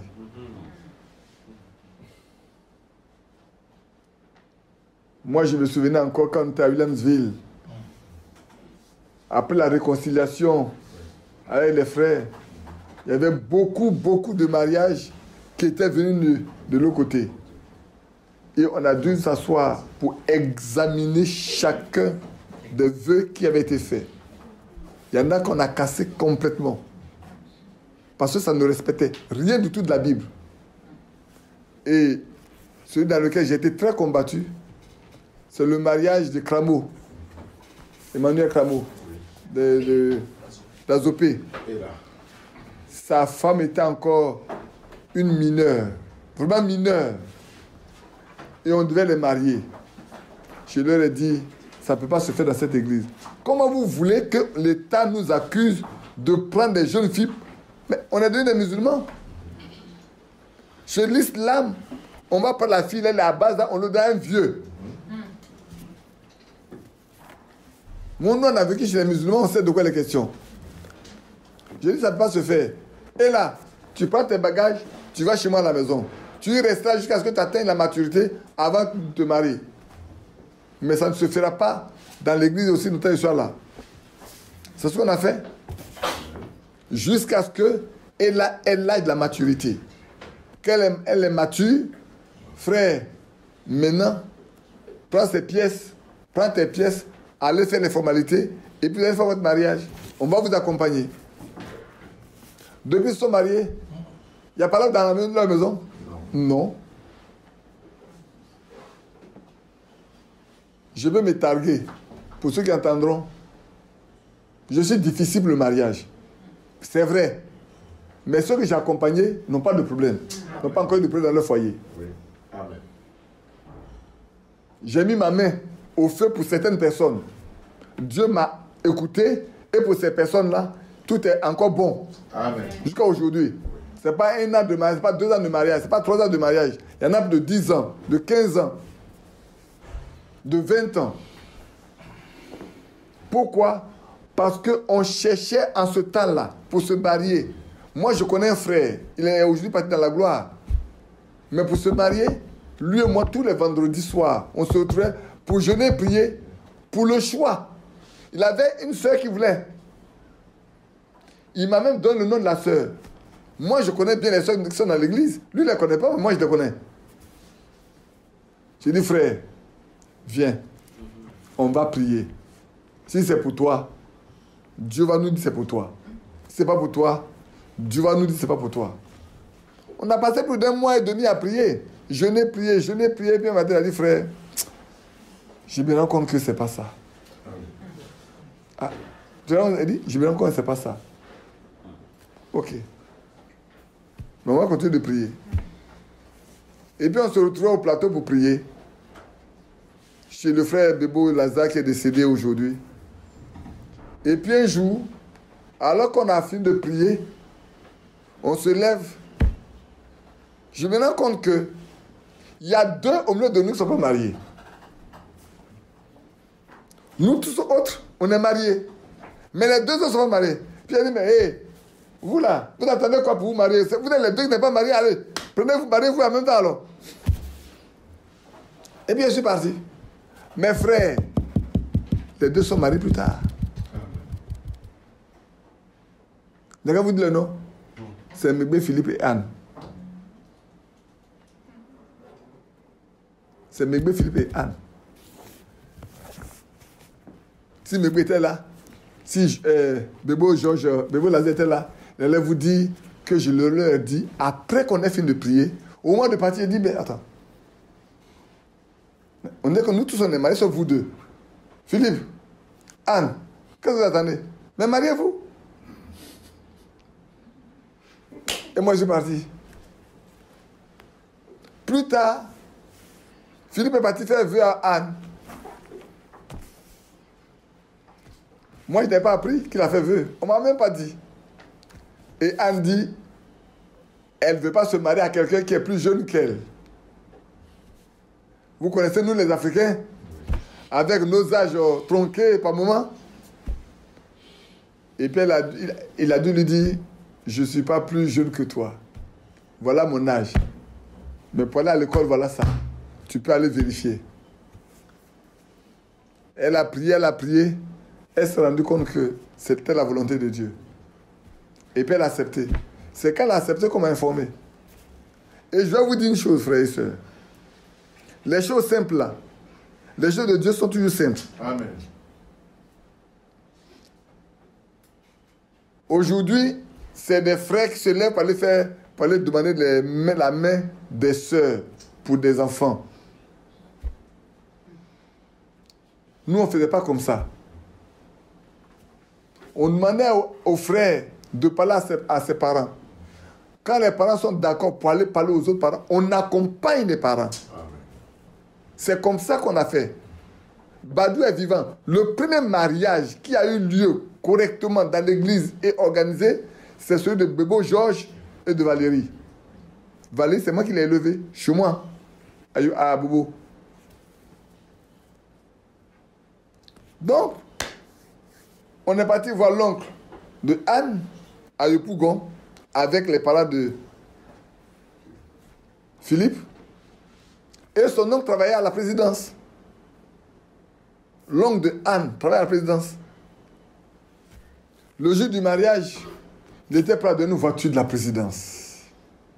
C'est sa nièce qui se marie. Attends, après tout, hein. Mais Anne a dit non. Non. Je ne prenais pas cette voiture. Vous savez dans quelle voiture elle s'est mariée? C'est ma pauvre R9. Je suis allé même au village acheter les crevettes. Je suis venu, elle a eu la voiture, puis elle a mis Anne dedans, puis on est parti à la mairie. Quand elle a fini de faire sa cérémonie, on est revenu chez son mari à la maison, et c'est là-bas que la cérémonie à l'église, et puis on est venu là-bas à la maison chez eux, à choisir à la maison, hein, pour recevoir des gens qui doivent manger. Et la fois dernière, je parlais, j'ai dit, mais même le mari de mon frère Jean Lambert, c'est le père de Jean Lambert qui a organisé le mariage de son fils. Et il a fixé le nombre de personnes qui devaient être présentes. Combien de personnes l'église devait donner. C'est plus tard que Jean Lambert et sa femme ont donné à manger aux frères. C'était quoi, Jacques? Il y a beaucoup de choses qu'on ne peut pas me raconter dans l'église. Mais ce n'est pas de ça qu'il est question. Donc ici, voilà que Dieu envoie chercher, Dieu envoie son ange chez Corneille, et Corneille envoie chercher Philippe. Et voilà, envoie chercher plutôt Pierre. Et voilà ce que Pierre dit. Alors Pierre, ouvrant la bouche, dit, en vérité, je reconnais que Dieu ne fait point de favoritisme. Mais qu'en toute nation, Amen. en toute nation, Alléluia. que ce soit en France, que ce soit aux États-Unis, que ce soit en Côte d'Ivoire, au Nigeria, au Burkina Faso, au Mali, n'importe quelle nation, en toute nation, celui qui le craint, Oui. Amen. la crainte de Dieu, et pratique la justice. On l'a lu auparavant là-bas, dans Ésaïe 56. Oui. Lui est agréable. Amen. La crainte de Dieu. Parce que c'est la haine du mal. Si tu peux craindre Dieu, tu haies le mal, tu vas finir par vouloir être comme Dieu. Tu vas finir par vouloir être comme Dieu. Parce que tu veux faire les choses pour plaire à Dieu. Ce qui lui est agréable. Et si tu cherches à faire seulement ce qui est agréable à Dieu, tu vas finir par être comme Dieu. Parce que tu cherches à être pieux. Voilà pourquoi Dieu est parti chez Corneille. Pourquoi la maison de Corneille? Voilà la raison. Alors nous posons la question. Et nous, notre maison, est-ce que notre maison aujourd'hui remplit les mêmes conditions que celle qui était chez Corneille?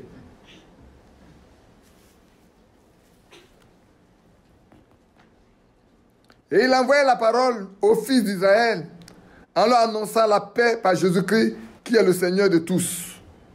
Il n'est pas seulement le Seigneur des circoncis, il est le Seigneur de tous. Amen.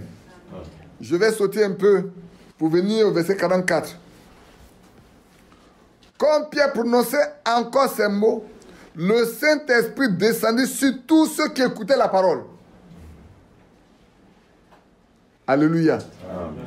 Qui a ordonné ça? C'est Dieu. Donc, frère, regardez bien. C'est des gens qui avaient la foi. Parce que, pour être pieux, il faut avoir la foi. Il faut croire que Dieu existe et que tu veux te soumettre à ce qu'il veut. C'est faux? Pour avoir la haine du mal, il faut croire que Dieu existe et que lui seul est capable de juger ceux qui font le mal. Donc, de fuir le mal et de marcher de la sainteté pour vivre selon sa parole.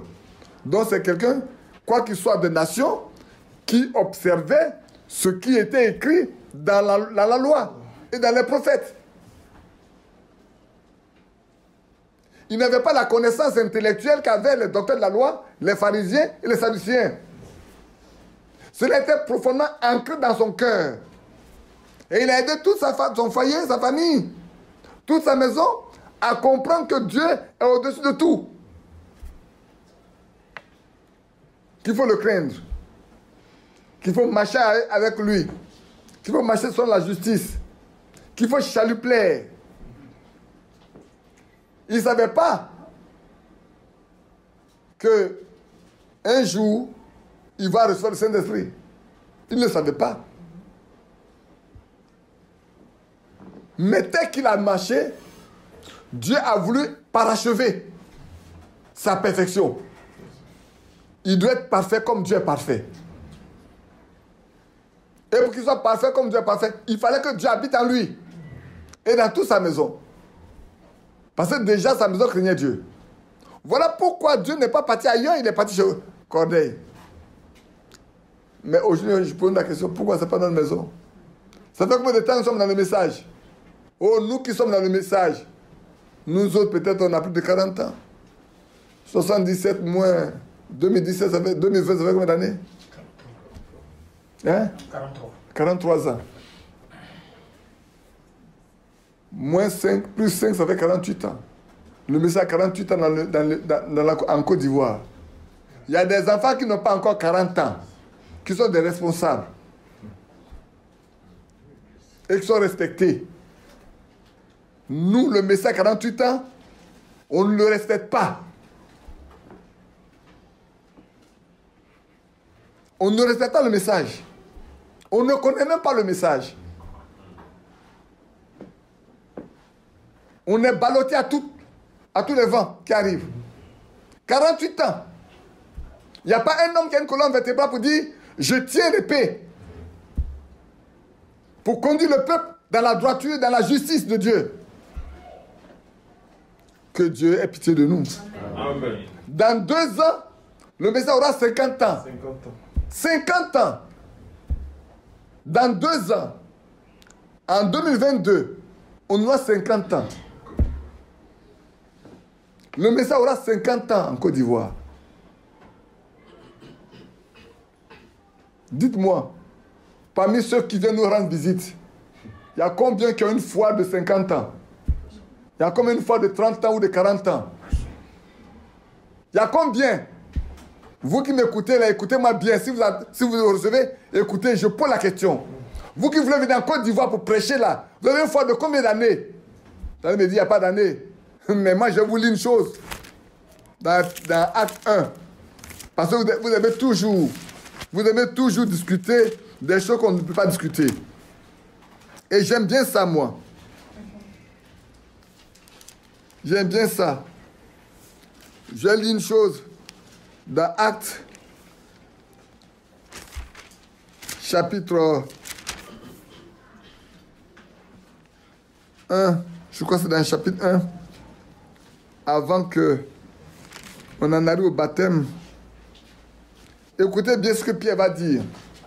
Avant que le baptême du Saint-Esprit n'arrive à la Pentecôte, voilà ce que Pierre va dire. Je vais le lire, je vais lire, c'est pas. Je vais lire avec le verset 15. Ça c'est un peu long, mais suivez bien. En ces jours-là, Pierre se leva au milieu des frères. Le nombre des personnes réunies étant d'environ 120. Et il dit, hommes frères, il fallait que s'accomplisse ce que le Saint-Esprit, dans l'Écriture, a annoncé d'avance par la bouche de David au sujet de Judas, qui a été le guide de ceux qui ont saisi Jésus. La fois dernière, un frère a dit, celui qui termine la prière par le nom de Jésus, ça dit le Seigneur Jésus, ça n'a pas d'effet. Oui. Il y a beaucoup de frères, il y a beaucoup de choses. Hein. Un frère dans une église de Côte d'Ivoire m'a dit, frère, excuse-moi, voilà ce qu'un frère vient de faire. J'ai dit, d'abord, comme tu veux, comme il a pris les brochures de frère Branham, prends les brochures de frère Branham, regarde là où il y a les prières là, et puis vois par où il a terminé par le nom de Seigneur Jésus, seulement, Samuel Ochelami, au nom de Jésus seulement, et puis tu prends également la Bible, et je vais t'aider. Et donc j'ai pris les passages, dans Actes, et je lui ai envoyé ça. Je lui ai dit, va lui montrer. Pour qu'il sache que c'est pas partout on a dit Seigneur Jésus. Il y a des gens, on a dit Jésus. On sait bien qu'il y a beaucoup de Jésus. Mais quand on parle de Jésus, nous on sait de quel Jésus on parle. Amen. On ne parle pas de n'importe quel Jésus. On parle de Jésus de Nazareth. On parle de Jésus, fils de Dieu. On parle de notre Seigneur Jésus-Christ. Amen. Qui ont saisi Jésus. Il était compté parmi nous. Et il avait part au même ministère. Cet homme ayant acquis un champ avec le salaire du crime est tombé, s'est rompu par le milieu du corps. Et toutes ses entrailles se sont rompues, se sont répandues. La chose a été si connue de tous les habitants de Jérusalem que ce champ a été appelé dans leur langage Akeldama, c'est-à-dire champ du sang.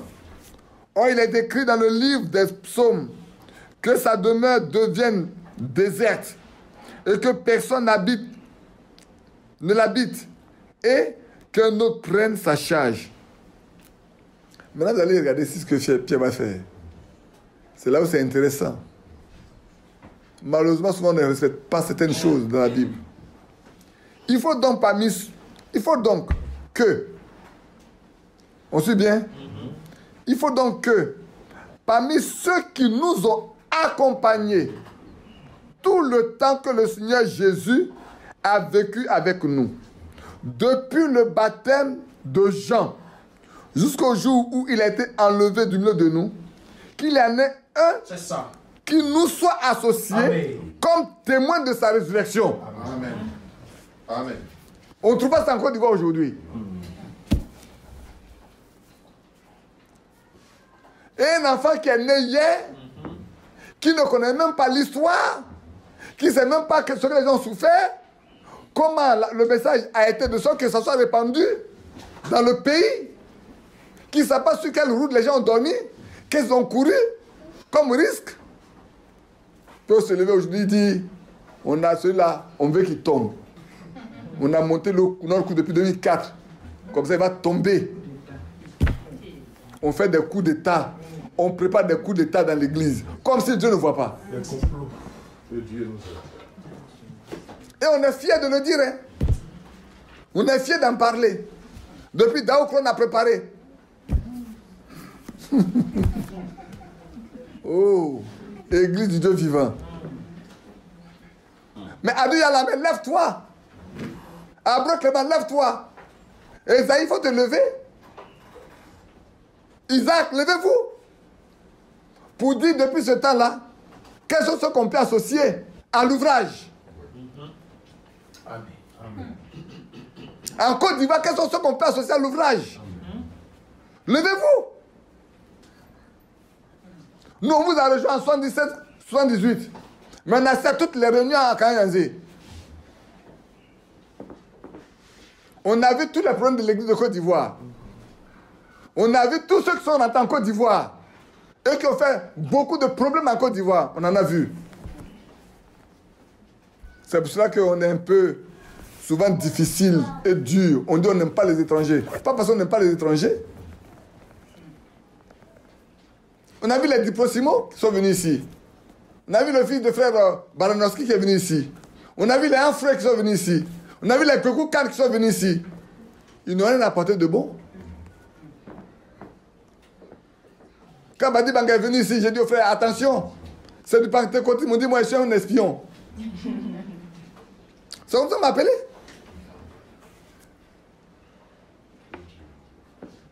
Mais ici, l'apôtre Pierre dit qu'on trouve un dans tous ceux qui ont été là, présents depuis le baptême de Jean, jusqu'à ce que le Seigneur soit enlevé, qu'ils soient associés. Amen. Quand tu allais parler ça de Dieu aujourd'hui, on va dire voilà, lui, il s'oppose au ministère des autres. Mais si tu as un ministère, qui peut s'opposer à ton ministère? Quelqu'un qui peut s'opposer au ministère de Timothée? Non. De Paphras?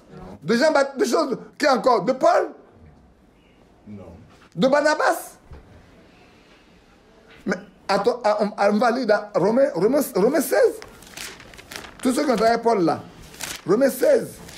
Je n'y ai pas pensé, mais comme ça me vient, je le lis. Quand vous lisez à partir du verset 1 même, on peut lire. On va voir combien de personnes. Un temps, j'ai mis mon temps pour souligner, compter. Et puis j'étais avec Mathias à Trècheville une fois. Il y a une dame, une prédicatrice qui est partie. Et elle dit, Junias, c'est une femme. J'ai dit, bon, Junias, c'est une femme. Parce que la Bible dit, saluer Andronicus et Junias, mes parents et mes compagnons de captivité, qui jouent d'une grande considération parmi les apôtres et qui ont même été en Christ avant moi. Alors j'ai dit, mais est-ce que tu as une encyclopédie ici, mais tu as un dictionnaire biblique? Elle dit oui. Il dit, mais va apporter ça, va regarder Junias là. Si c'est un homme, c'est une femme. Elle est rentrée dans sa chambre. Elle a consulté le dictionnaire, n'est pas venue le dictionnaire. Quand elle est sortie, elle dit, pour moi, Junias, c'est une femme. J'ai dit, madame, on n'est pas venu t'interdire de prêcher, mais on veut te dire que tu n'as pas dans ta position. Oui. La Bible ne t'autorise pas, mais tu es libre de faire comme tu veux. Mathias, allons, levons-nous, allons-y. Et puis on s'est levé, on l'a laissé. Et puis plus tard, quand il m'a dit, je ne prêche plus. Ah, est-ce que tu ne vas prêcher? Si Junior, c'est une femme, il a prêché, mais continue de prêcher. Mais quand moi j'ai pris mon dictionnaire biblique, moi je lis encore le dictionnaire. Même quand on dit que les dictionnaires ne sont pas baptisés du Saint-Esprit, je ne sais pas si Dieu baptise le Saint-Esprit, les livres du Saint-Esprit. C'est les hommes que Dieu baptise du Saint-Esprit. Mais les dictionnaires sont écrits par des hommes qui connaissent la langue et qui en donnent les significations des mots avec l'évolution de la langue.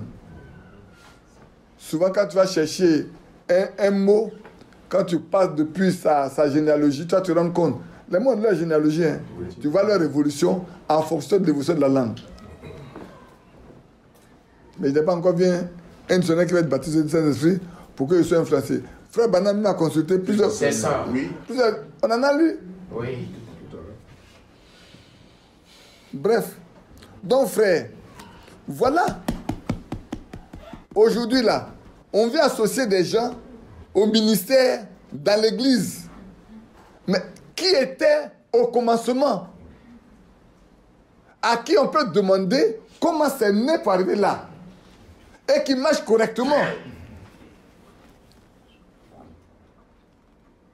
Et Pierre n'a pas choisi. Ils ont choisi d'eux. Quand ils ont choisi de dire, que Dieu même nous dise qui doit prendre. Amen.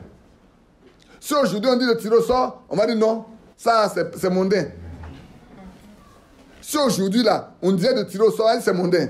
Mais Pierre et les autres ont tiré au sort. Amen. Il y a deux, il n'y a pas trois. Il n'y avait que deux. Mais il fallait tirer au sort. Et maintenant ça a été tiré.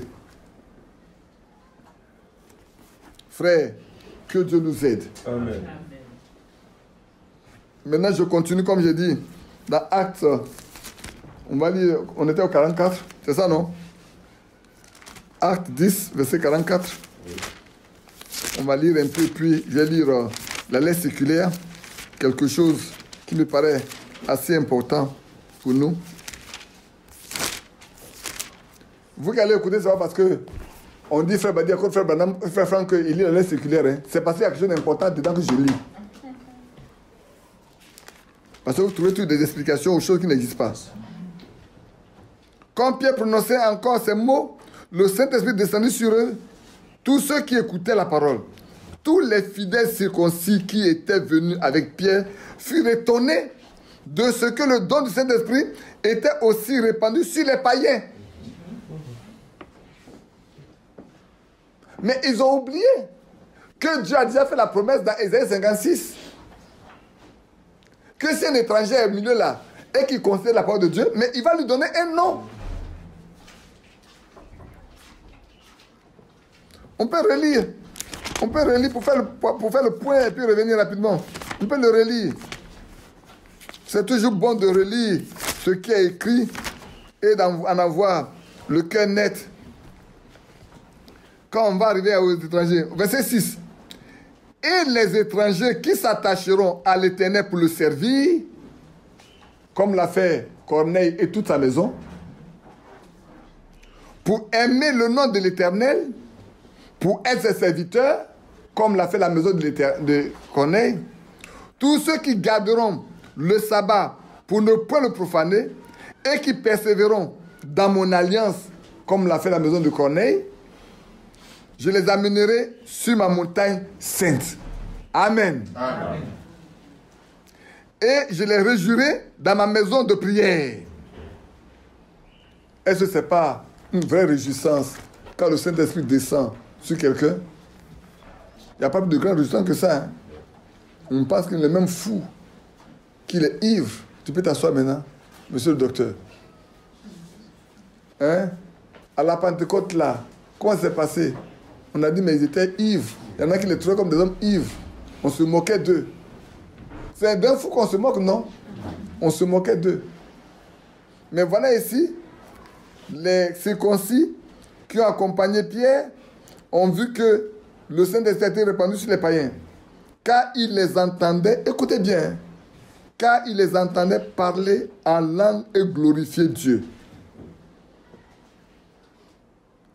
Alors Pierre dit, peut-on refuser l'eau du baptême à ceux qui ont reçu le Saint-Esprit aussi bien que nous? Frère, pourquoi la maison de Corneille? Voilà la raison pour laquelle Dieu a acheté la maison de Corneille. Maintenant, il est question que nous aussi, nous demandons pourquoi notre maison n'en est pas visitée. Il y a longtemps, nous sommes dans le message. Peut-être on a plus de 2 ans, de 3 ans, de 4 ans, de 5 ans, de 6 ans.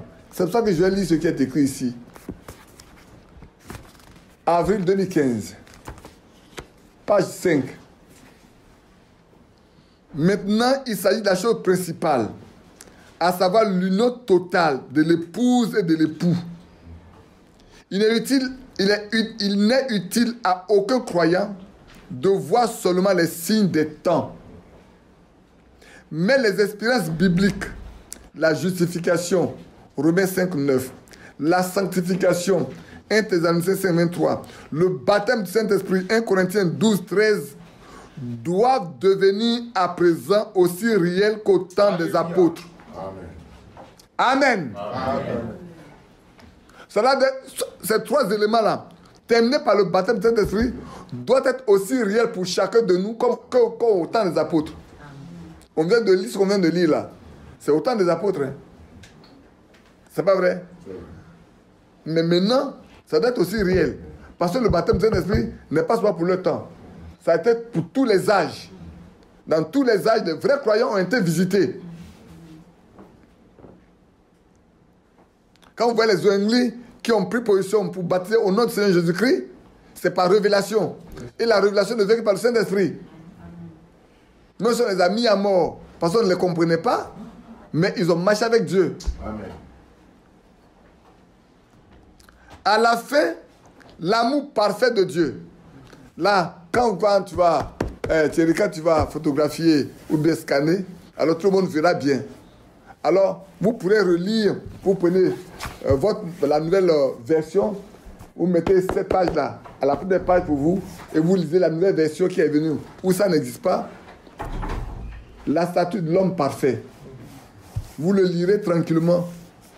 La statue de l'homme parfait. Lisez ça tranquillement.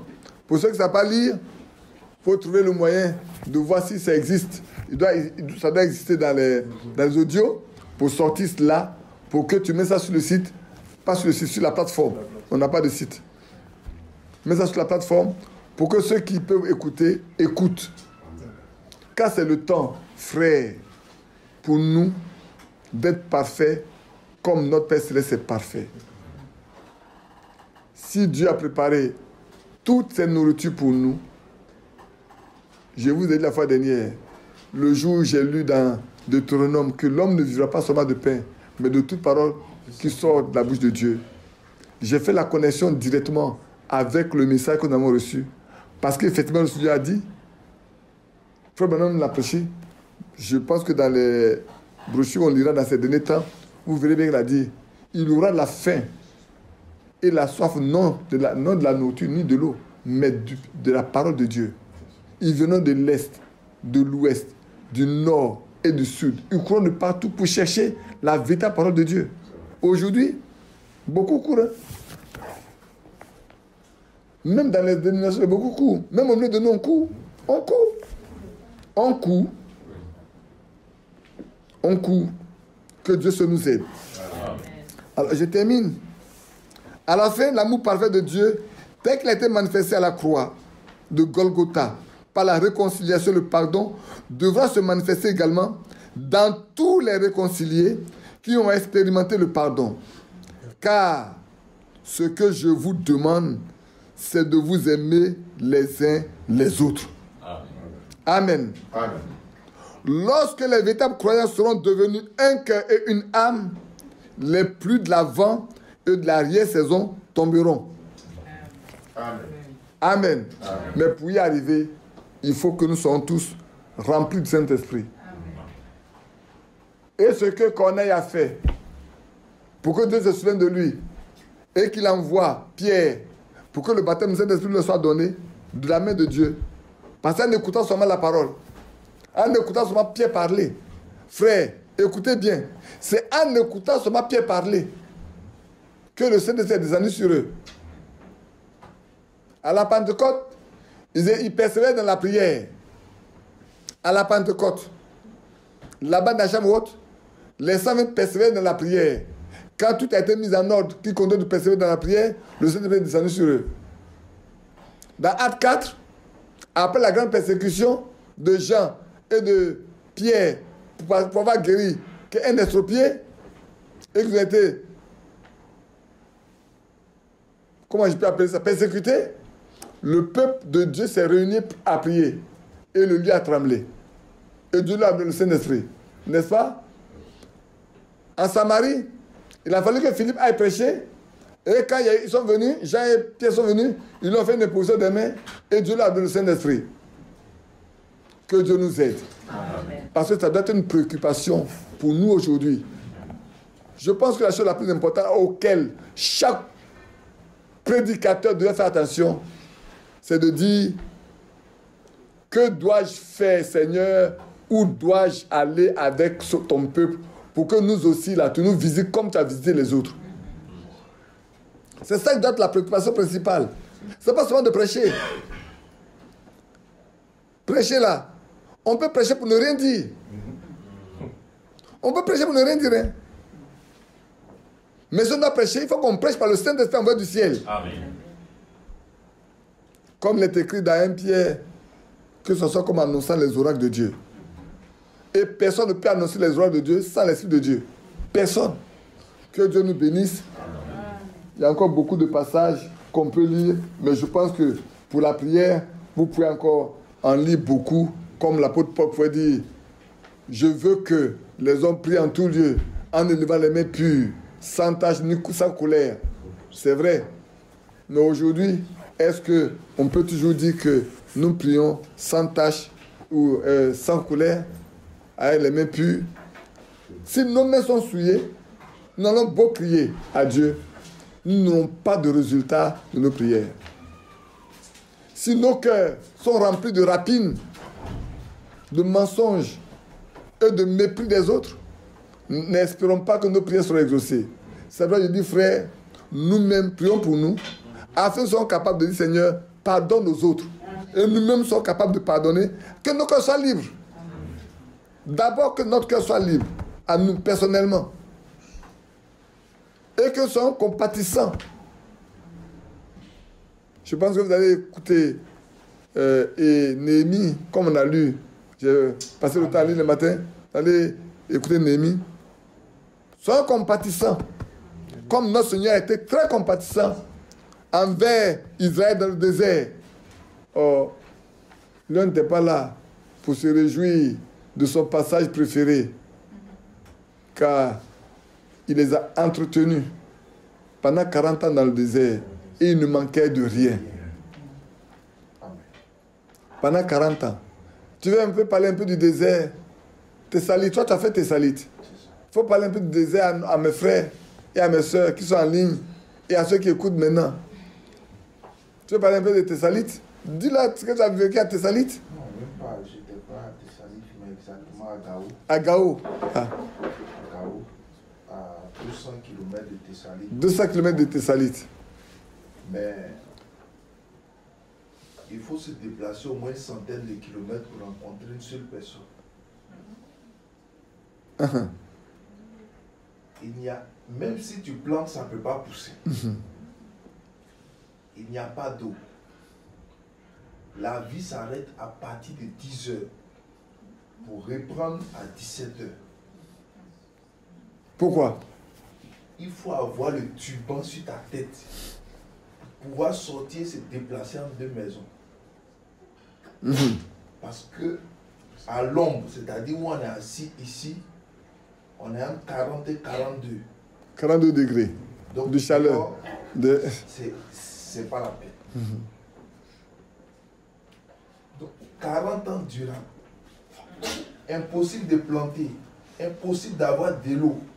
Même, il n'y a même pas d'arbre pour dire tu peux couper les feuilles pour manger. Il fallait compter chaque matin. Sur l'Éternel. Mais il n'y a même pas une tente qui peut marcher pour t'apporter. De quoi manger? Même un peu d'attiqué. Non. Il n'est pas checké.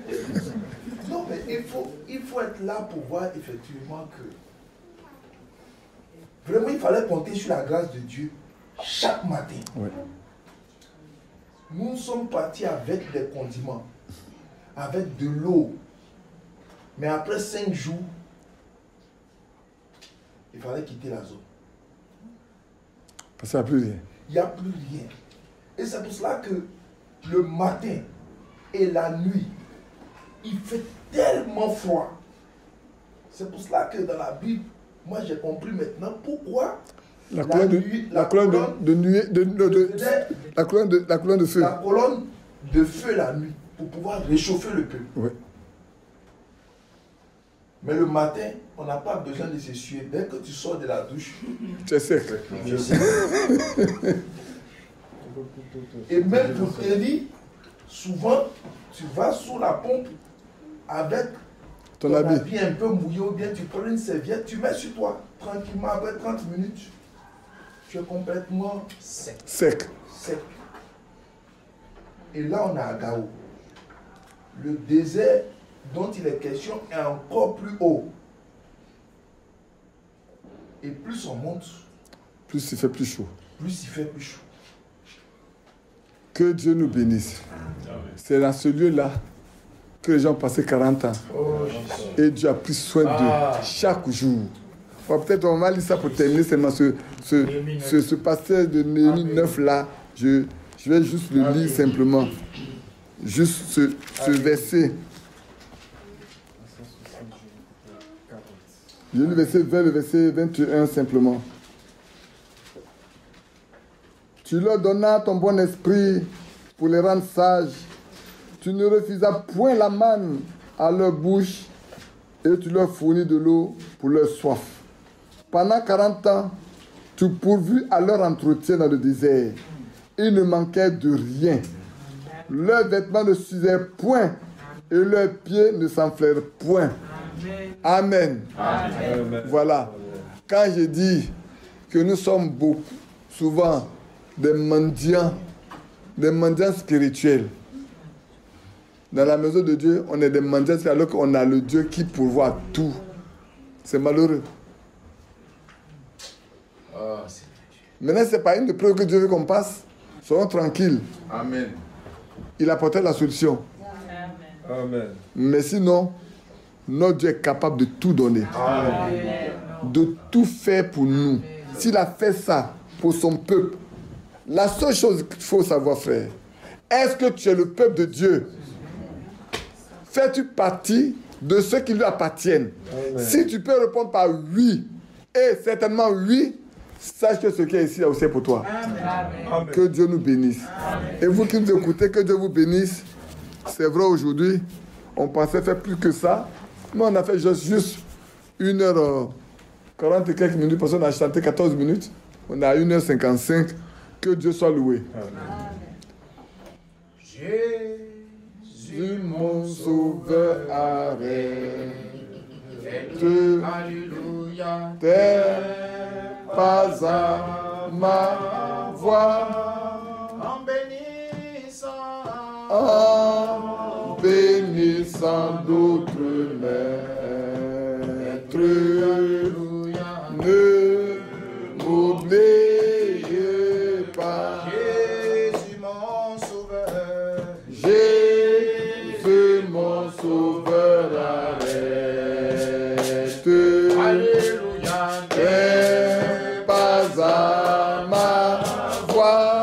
En bénissant. En bénissant d'autres maîtres.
Alléluia, ne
m'oublie pas. Seigneur, merci pour ce temps que nous avons passé. Ajoute tes bénédictions à la lecture de ta parole. Et réponds aux besoins de nos cœurs. Car nous voulons aussi expérimenter ce que la maison de Corneille a expérimenté. Visite chacun de nous. Et fais de chacun de nous un vrai disciple de Christ. Avant qu'il ne soit trop tard. Bénis mes frères qui sont en ligne, qui ont aussi écouté par ce canal. Et fortifie-les et pouvoir tous leurs besoins. Ce que nous demandons, c'est que chacun soit déjà prêt pour recevoir, pour être participant quand tu apporteras la pluie de la première et de l'arrière-saison. Accorde-le à chacun de nous. Au nom de Jésus-Christ. Amen. Amen. Amen. Que Dieu nous bénisse. Amen.